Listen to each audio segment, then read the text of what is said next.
Hello, everyone, and thank you for tuning into this update. I'm Joshua Dobi. Appreciate so much you taking the time to spend a couple of minutes here and talk about what's happening in the markets. I'm sure if you've watched just about any business news program here over the last couple to several weeks, you've seen quite a bit of activity. We're going to talk about that here for a few moments, and certainly we'll give you our thoughts to where we see things as they are right now, and then for the balance of this calendar year. So I want to be respectful of your time. Let's go ahead and get right into it. We've seen a lot of turbulent activity here over the last couple of weeks, and by and large, that's been pointed at the reasoning from the new administration standpoint, whether it's been for the talk about or the imposition of tariffs. We'll talk about that here in a few moments, or with regards to overall economic activity, especially in certain segments of the market where we're starting to see the consumer slow down a little bit, at least from what some of our previous measurements have been. So let's go ahead and talk about at least what's hitting the most popular news headlines right now, and that has to do with the idea of tariffs. So let's start just very quickly with what tariffs are. Tariffs, generally speaking, without giving you an econ class here, tariffs, generally speaking, are taxes on goods which are being imported into our country. The primary academic reason behind that is there's a desire to make products that are made inside that particular country, the U.S., in this example, more competitive. But what can also happen is that everything becomes, at least in the short run, a little bit more expensive. So there are a couple of dynamics that are playing into that right now, and that's really why the market is so turbulent, meaning in terms of one day very positive, the next day more negative, and then of course as new announcements are made and the market tries to quantify that, also quite a bit turbulent in a positive and negative direction. Folks, this kind of thing is actually very common. I went back and looked at some of my notes from August of last year. So we're just talking 6 or 7 months ago when I did a similar kind of update. And it was a similar kind of thing in terms of turbulence in the market, different reasoning at that time. But it was a similar kind of movement. And these kinds of movements can and do happen. You've heard us say in a number of updates that we are due, if you will, for a pullback of some kind, shape, or measure. How much is it going to be? How long is it going to last? We truly don't know, and nobody does at this point. But the market has been for some time on really a fairly superlative increase as far as growth is concerned, or where we have our expectations for growth on an annualized basis. When that's the case, we know, technically speaking, even if it's not for fundamental reasons, but technically speaking, we are due for a correction or for a little bit of a pullback. This kind of thing is very natural. We're not seeing unnatural selling in the market or unnatural panic in the market. As a matter of fact, where you see the largest pullbacks, usually, not always, are with stocks which have had the greatest amount of appreciation. In some cases, way, way above expectation. Let me put it to you in terms of numbers. When you have companies which have increased in their size, market capitalization wise, 60, 70, 80%, 100% or more in the course of a single year, and we're not talking about very, very small companies, but some of the largest companies, literally, that are traded on the stock exchange, friends, that's just not normal. I wish it was, be kind of fun. Of course, it'd also maybe be a little bit boring, although I don't know that it'd be boring to have that much continuous growth. But what it would mean is that it's not a real market. A real market requires this kind of adjustment, correction, pullback on a fairly regular basis. As a matter of fact, if you take a look at your market history, you're going to see that over time, generally speaking, in the last 70 years, we have 3 pullbacks of over 10% in a given calendar year. That sometimes there are more, sometimes there are fewer, but generally speaking, that's what you're going to see. So that's why we're looking at this saying, this was pretty much expected. Maybe not for these reasons. No way you can ever know the reasons generally in advance about when the market or why the market is going to be pulling back. But in terms of the type of pullback that we're having right now, these kinds of things are very expected. Point number two, in looking at the reasons why we're seeing this.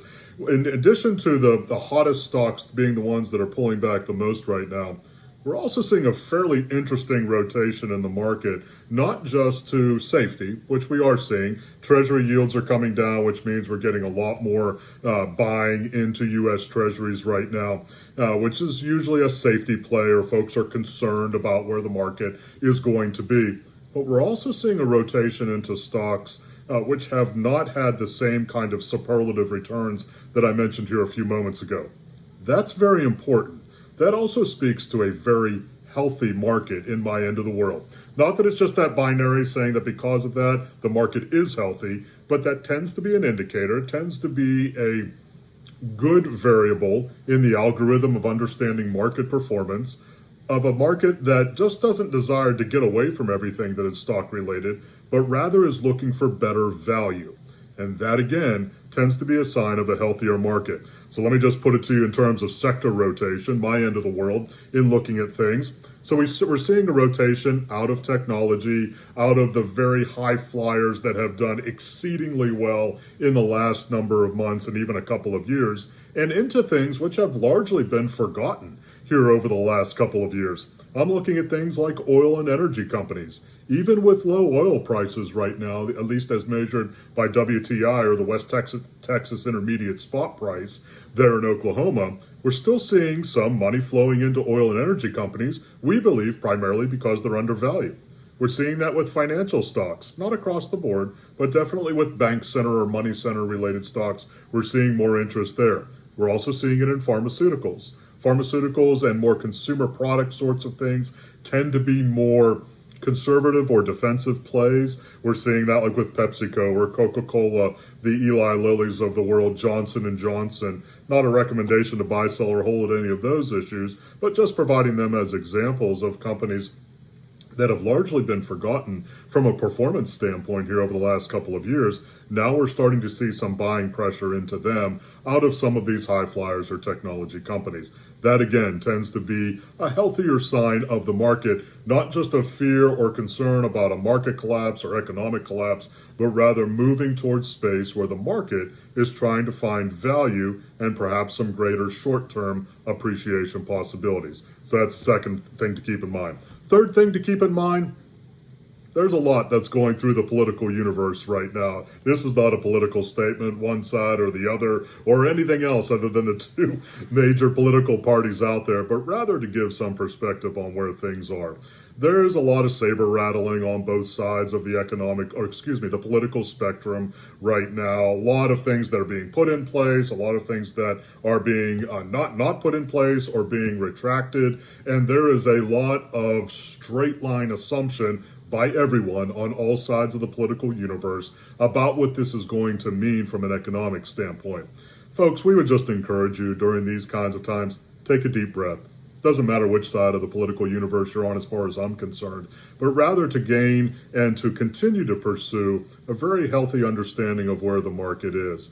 Very likely, on all sides of the political universe, the extremes are not going to take place. It doesn't happen very often. You don't have to believe me. Just take a look at history where certain things that are advocated by either of the major political parties in the extreme rarely come about, at least in their completion.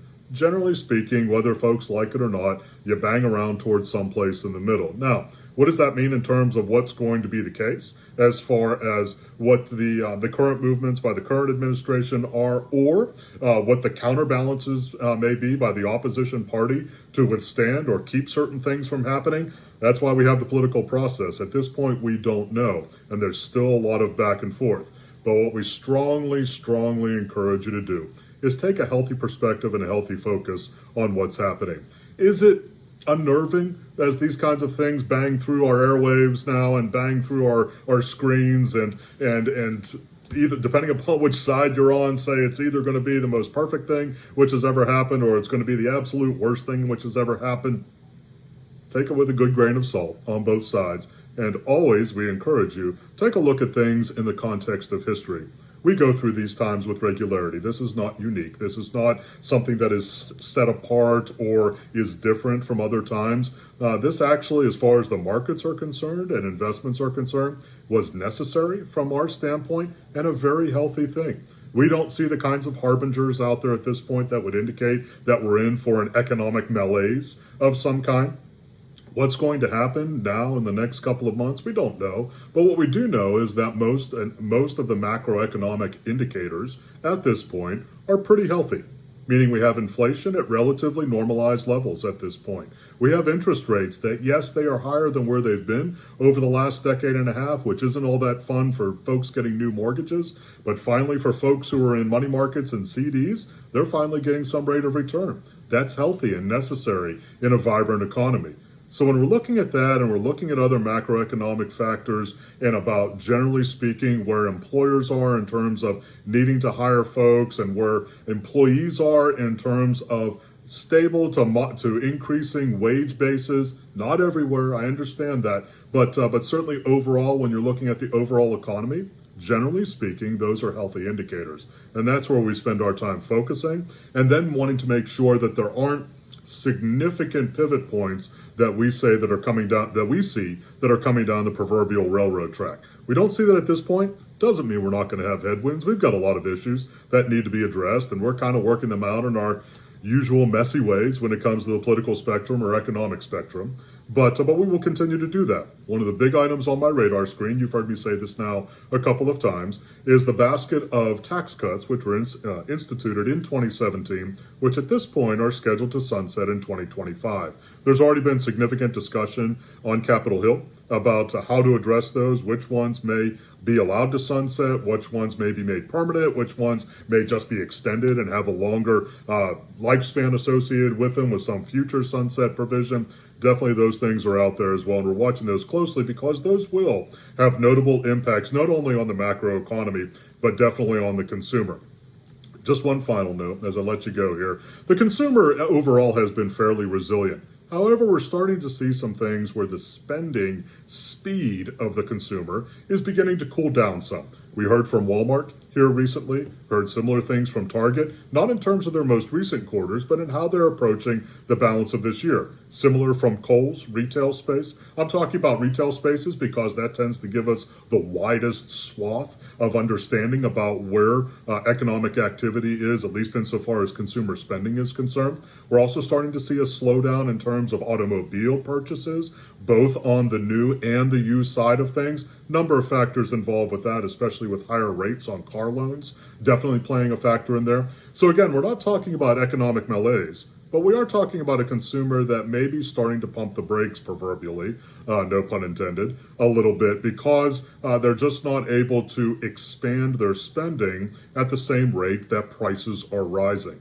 So we're watching that. That definitely is going to be something, has been, will continue to be something that's high on our radar screen here as well. Certainly if we start to see other pivots which show greater cracks or something that would be of larger economic and certainly market concern, we'll be sure to bring that to you.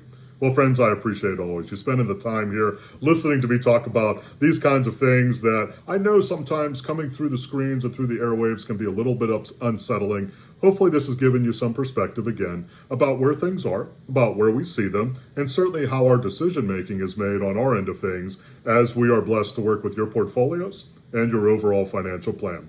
You know, at any time, if you'd like to reach out to us, chat about where things are, talk about your particular portfolio, your plan. What does all this noise mean for you? Should you pivot a little bit? Is there something that would be wise for you to consider? Not true for everybody, but maybe something that may be on your radar screen, and certainly we'd be happy to talk about it. Always feel free to reach out to us. And if you're one who likes baseball, we are well into the spring training and getting ready for the regular season here in a couple of weeks. I'm looking forward to that. Hope springs eternal. Everybody starts out with the same record, meaning that everybody on day one, mathematically, has the same opportunity to win the World Series. Just a little note to leave you there, especially my Pirates fans who I know are watching as well. As always at the beginning, just as the flowers bloom, hope springs eternal as well. Well, friends, I appreciate your time. Appreciate always that you spend this time with us here. Always feel free to reach out to us if we could be helpful in any ways. And until the next time we talk, I'll look forward to that time soon.